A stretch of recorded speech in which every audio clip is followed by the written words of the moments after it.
In the small hours of a sleepless night, as Eckhart Tolle later recounts, a single line of thought rose in the darkness like a cold whisper. I can't live with myself any longer. The room was quiet, the body tense, the breath is thin.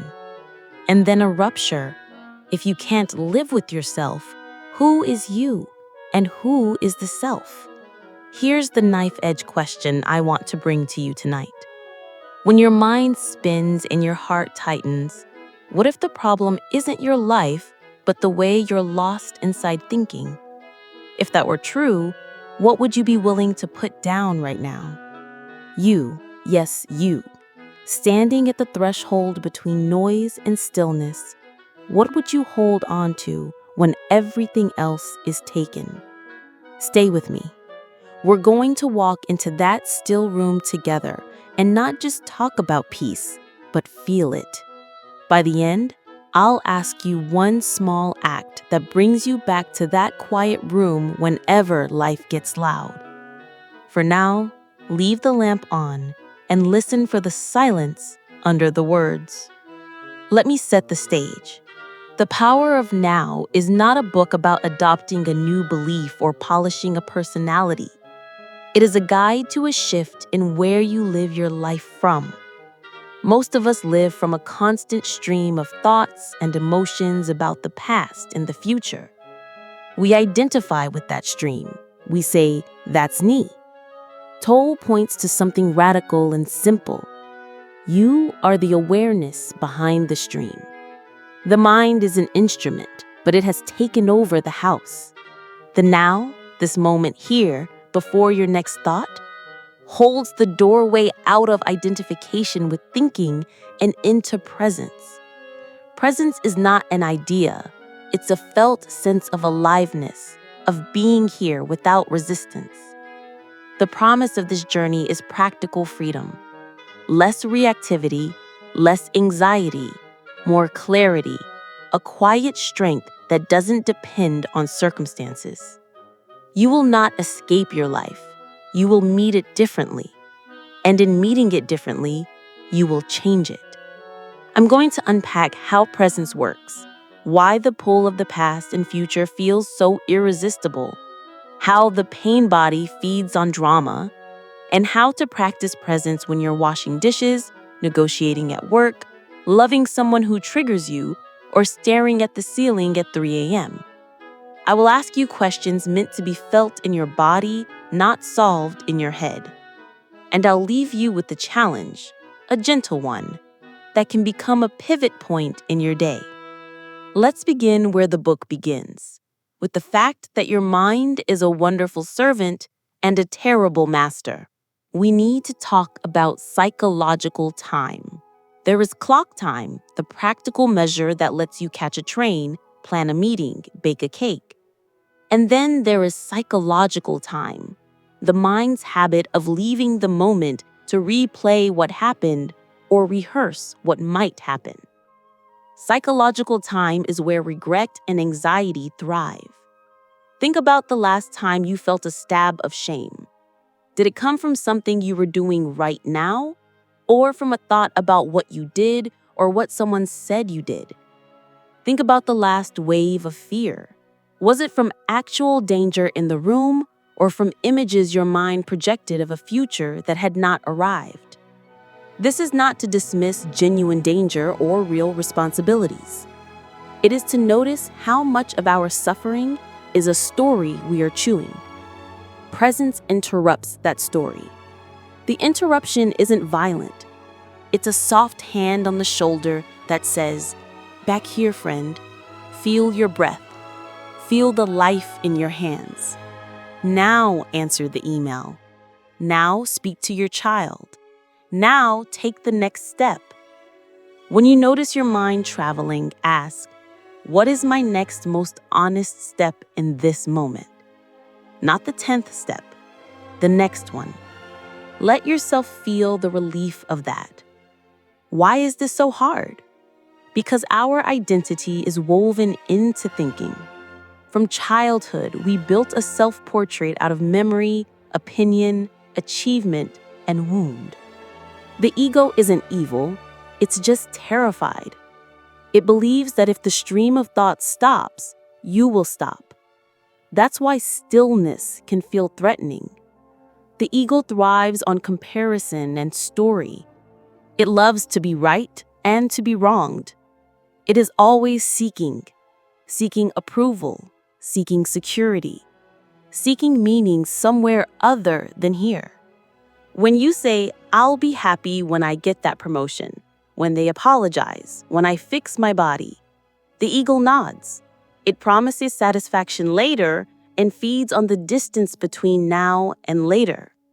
Presence cuts the bargain. Here is where life is. If joy is not possible here, it will not be possible there. That doesn't mean you stop creating goals. It means the fuel for your goals shifts from lack to aliveness. A curious thing happens then. Action becomes cleaner, more effective, less desperate. Have you noticed that your best work often happens when you forget yourself? When you're all in, breathing, focused, not narrating your performance. That's the flavor of presence. You don't disappear. Self-consciousness does. Let's open a small practice together. As you listen, feel the air at the tip of your nose, that coolness on the in-breath, that slight warmth on the out-breath. Don't control it, just feel it. Let your shoulders fall a little. Notice one sound in your environment, a distant hum, a bird. Even the quiet has texture. Bring your attention into your hands. Can you feel a subtle buzzing, a gentle aliveness? If not yet, that's fine. Keep the attention there, as if you were listening with your palms. That sensation, however faint, is the inner body, Toll's phrase for the living field inside you. When you rest attention in the inner body, thinking softens. The sense of me versus the world loosens. This is not mystical, it's practical. Try this while waiting in line, while your friend is speaking, while a coworker criticizes you, or staring at the ceiling at 3 a.m. Feel the life in your hands and the shape of your breath. You are here. From here, you can respond instead of react. What changes for you when you do that right now? Another thread is the pain body. Imagine a field of accumulated emotional pain living in you like dry tinder. It can be personal or ancestral. It wakes up when triggered and seeks more of itself. That is why an argument that starts with dishes can become a storm about your whole worth. The pain body wants drama to feed on. It will whisper absolute statements. You always. They never. It's hopeless. Presence doesn't wrestle the pain body. It shines a light. Name it gently when it wakes. Pain body is active. Feel it as sensation, a tightness in the throat, heat in the belly, weight in the chest. Instead of letting it steer the car, you sit with it like you would sit with a crying child, firm and kind. You can tell your partner, I feel a wave rising in me. I need a few breaths before I answer. You can tell yourself, I won't believe everything I think for the next 20 minutes. Practice. The next time you feel a surge, find your feet on the floor. Feel the pressure. Feel your hands. Breathe low and slow. Ask, what am I believing right now? Is it absolutely true? Or is it a story my pain body likes? What is the smallest kind thing I can do in this moment? A sip of water, a gentle word, a pause. Let's bring this to relationships. Many of us have learned to use other people as mirrors for our unhealed parts. We try to complete ourselves through the other. That sets up a cycle.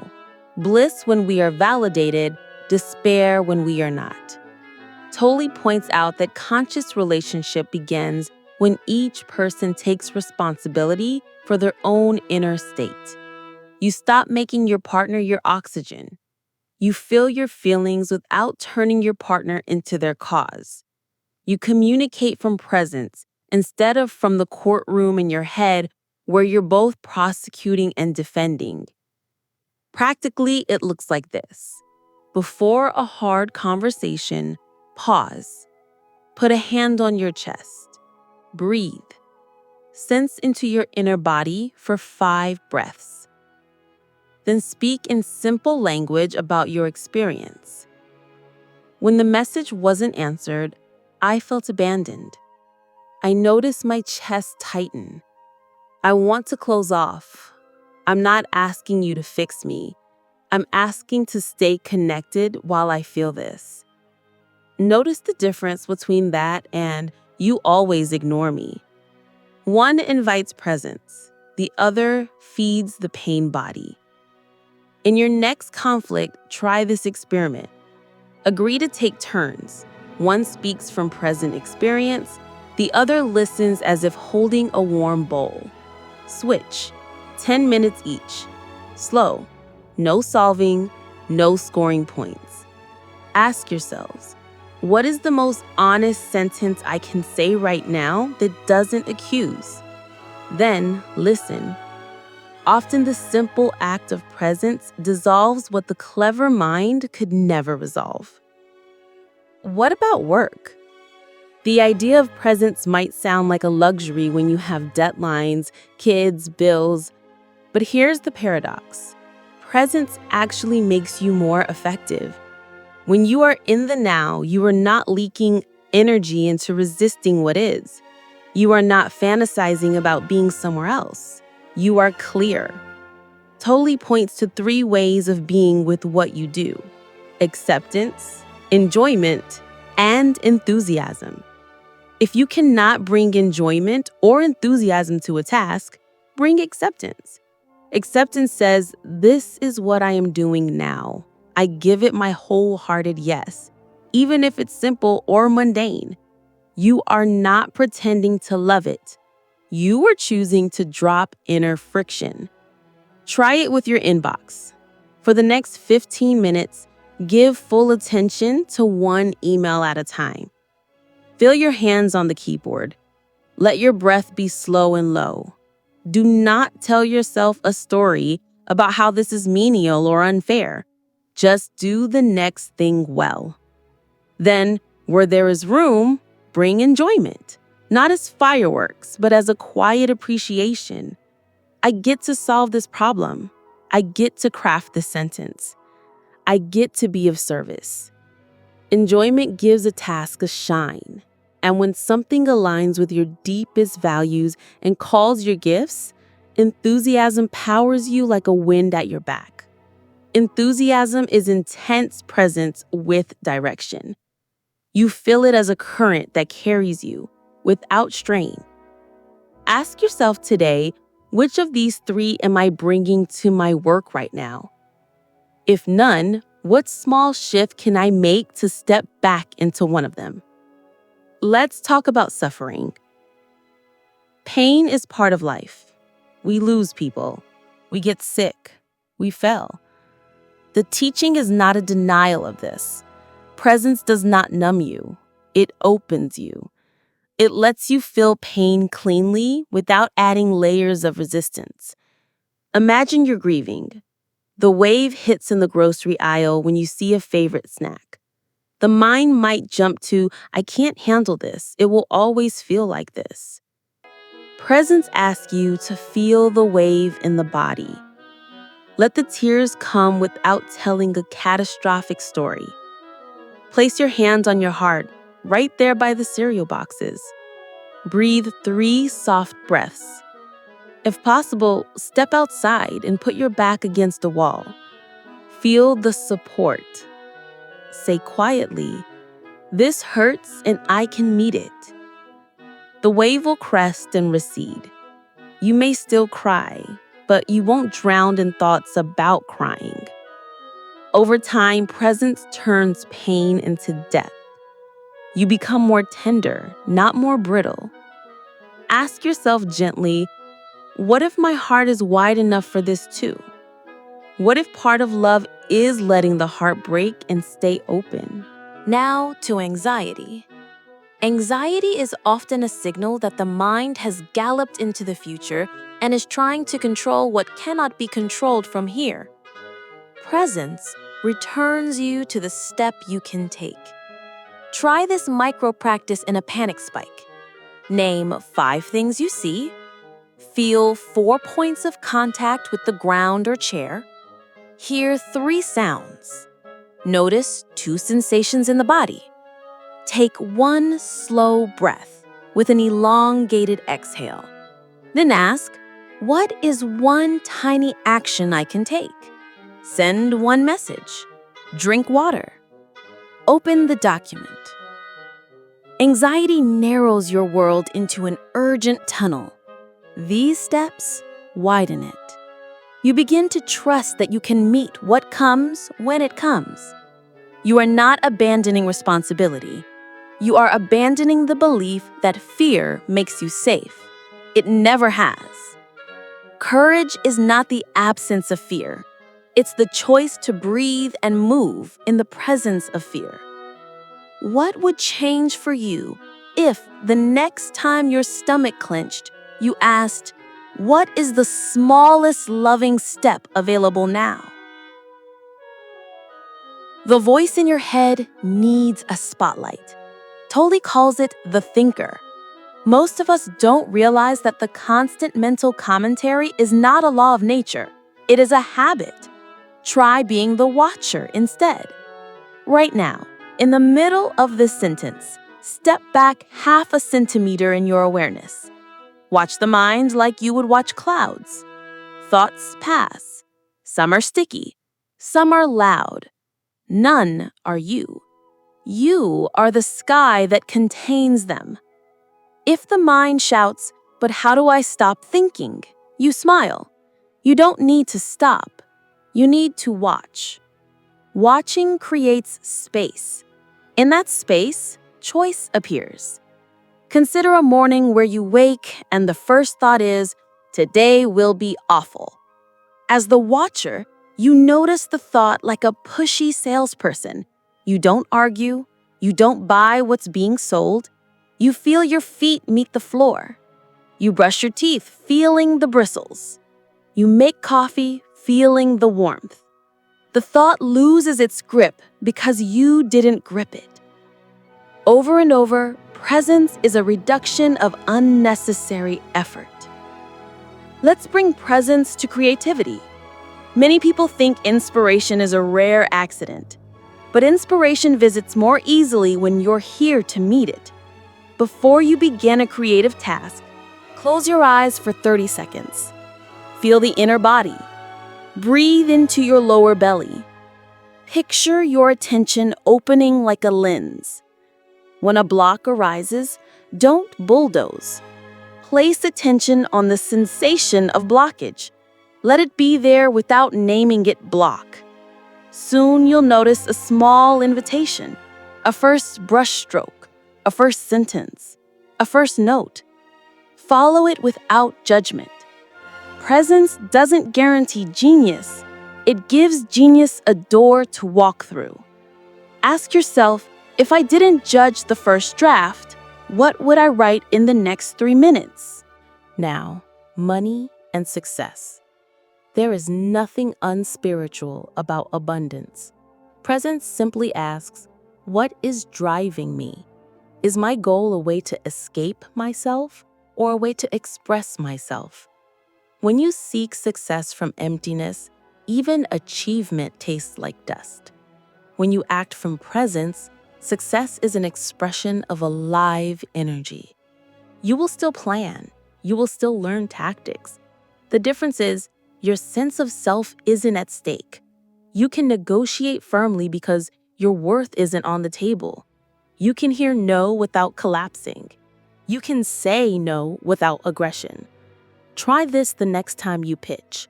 Before the call, stand and feel the ground. Put a hand on the belly. Take 6 slow breaths with long exhales. Sense the inner body like a field of quiet electricity. Set an intention in one sentence. Today, I return to now kindly. Midday. Set 2 tiny bells in your schedule, maybe at 11 and 3. When they ring, stop and feel 3 breaths down into the belly. Relax your jaw. Notice one thing beautiful in your environment: the play of light, a shadow, the grain of wood, the crisp edge of paper. Evening. When lying down, rest attention on the breath and the feeling of the duvet on your skin. If thoughts come, let them pass like trains you watch from the platform. If the mind is loud, whisper internally, here, here, here. You are training attention with the same patience you would train a shy animal to approach your open palm. Ask yourself, which of these tiny bells will I set today? Presence in parenting can transform not just the child, but the adult. When a child melts down, your pain body may wake and want to control or shame. Try to anchor first. Kneel to the child's height if possible. Breathe once down to your feet. Name what you see calmly. You're angry and tired. I'm here. Hold a boundary without adding your own storm. We're not hitting, we're breathing together. Feel the aliveness in your hands on their shoulders. Let your nervous system be the room's thermostat. Later, when the storm has passed, hold yourself with the same kindness. Ask, what did I need in that moment that I couldn't find? How can I have it ready next time? A glass of water at hand? A phrase that calms me? A 5-minute pause before re-entering the scene? Presence doesn't make you a perfect parent. It makes you a human parent with a wider window. Presence in conflict at work is similar. You will meet sharp edges: blame, defensiveness, passive aggression. Notice your body's first response: tight jaw, fast breath, a pull to interrupt. Put 3 seconds of space between stimulus and response. 3 seconds can change a career. In those 3 seconds, feel your hands, feel your feet. Remind yourself, I can be both clear and kind. Then speak from facts and impact. When the deadline moved without notice, the team worked late and quality dipped. I want us aligned earlier next sprint. What do you need from me? You notice that making presence your base lets you be firm without heat. You do not need to win to be okay. You're open to learning where you were blind. You apologize when you must, not from shame, but from integrity. This builds trust. Trust builds outcomes. Ask yourself after a tense meeting, where did I lose now? What brought me back? How can I shorten that gap next time? You might wonder, is living in the now a way of ignoring injustice? No. Presence sees more clearly. It drops the fog of personal drama and allows you to take intelligent action. Think of a time you spoke up for someone. The best of those moments had a quiet center, even if your voice shook. You aren't performing. You are responding to truth. Presence supports courageous action because your identity is not hooked on being seen as a hero or as nice. You can choose the uncomfortable right over the comfortable wrong because your worth is unshaken.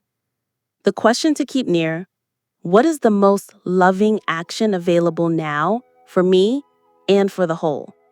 Sometimes it's a firm boundary. Sometimes it's an apology. Sometimes it's silence. Presence lets you discern.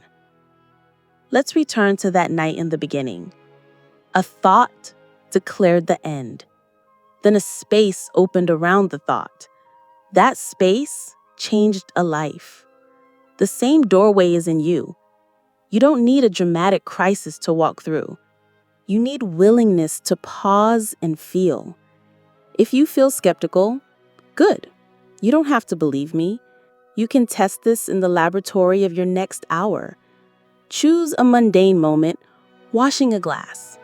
Instead of thinking about the conversation you'll have later, feel the temperature of the water, the weight of the glass, the pattern of bubbles. Watch the mind's urge to leave. Smile. Bring it back.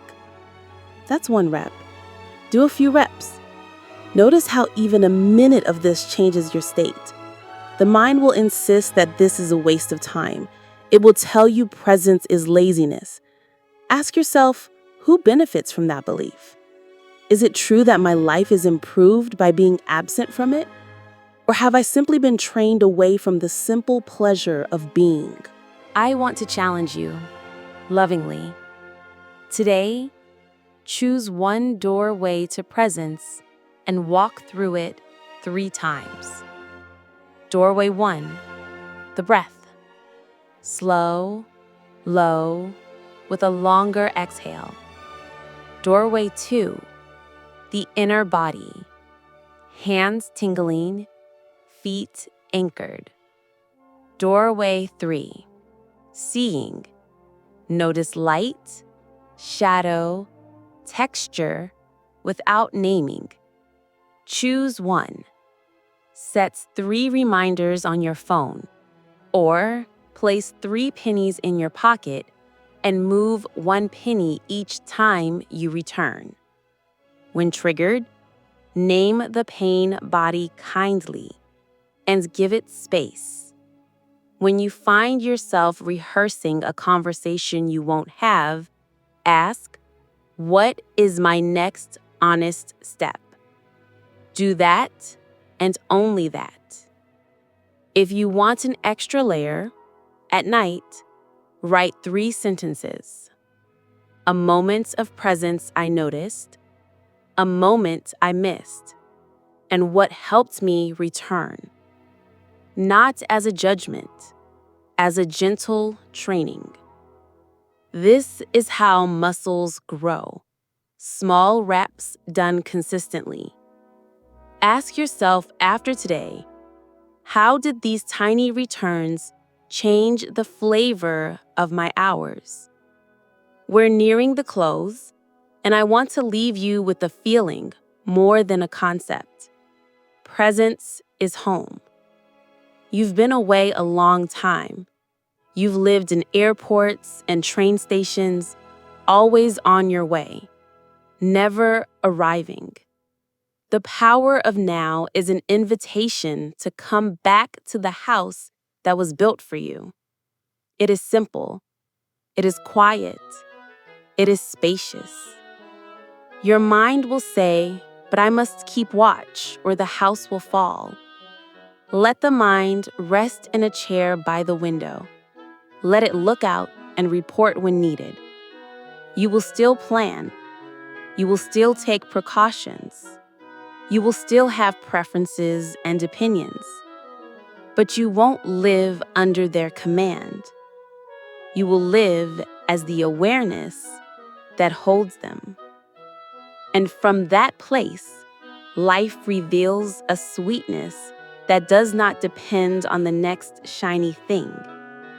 I don't mean a saccharine optimism.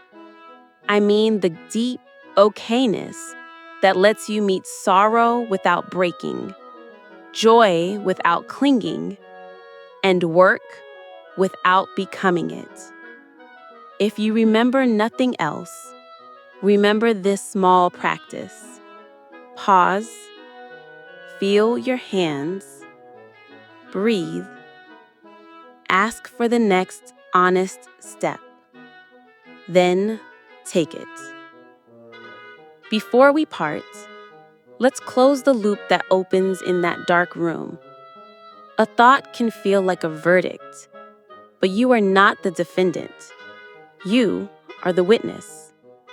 When everything else is taken, the plans, the stories, the spinning, what you can hold on to is not a thing. It is the holding itself, the quiet that remains when the voice in the head rests, the simple aliveness that is here, even now, as you listen. If you like, you can place a word to it, presence. Or no word at all. Just this. Let this be the promise we carry. There is a place in you that is not bruised by the world, and from there, you can mend what is bruised. Walk back to that place as many times as needed. The door has no lock. You are always welcome. Now, one clear invitation. In a moment, I'll ask you a small question to put your attention where it matters. But first, feel the air at your nostrils and the weight of your body. Remember the quiet of that night and the thought that seemed like an ending. Feel how even that story lives in the now. You can meet it, and you can lay it down. You can breathe. You can take the next honest step. Here is your single action. Use the comments to anchor your commitment. In one sentence, name the smallest place you will return to the now today. A breath before you answer a message. A pause at the kitchen sink. 3 seconds before you speak in a meeting. Write it simply. Then, if you want to go further, save this video to revisit tonight and tap the next video about practicing presence in daily stress. Share this with one person who could use a quiet room in their day today. Join us as we build a space where courage looks like a soft exhale and strength sounds like silence between words. Leave your one-sentence commitment now. Then let the lamp stay on inside you. Return to that quiet room again and again until it begins to feel like home.